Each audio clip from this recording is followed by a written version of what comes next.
ஒரு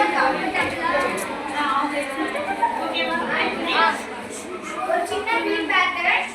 ஓகேடா, கொஞ்சம் அமைதியா இருங்க. உங்களுக்கு முன்னாடி என்ன ஞாபகம் வச்சிருந்தீங்க? ஆர்டினரி மேத்ஸ் சொன்னாங்க.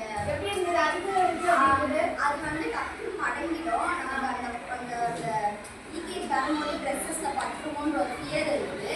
அதுக்கப்புறம் இந்த நாப்கின் ஹெவி நாப்கின் யூஸ் பண்ணும்போது வந்து அந்த ஃபியரே இல்லை, ரொம்ப சாஃப்டாக இருந்தது. ஃபஸ்ட்டெல்லாம் ரொம்ப மடங்கு அது வெளியில் வரும்போது இப்போ ஒரு ட்ரெஸ்ஸில் பட்டுச்சுன்னா என்ன நினைப்பாங்கன்ற மாதிரி ஒரு ஃபியர் இருந்தது. இப்போ போட்டதுக்கப்புறம் அது அப்படியே கம்ப்ளீட்டாக முடிஞ்சிச்சு.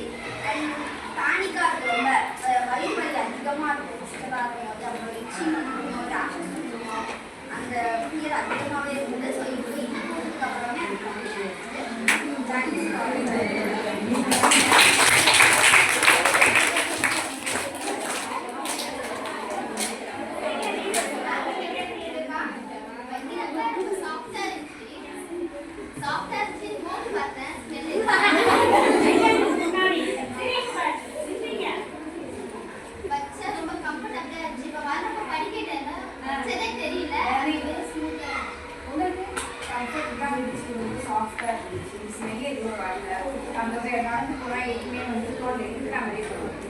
சூப்பர்.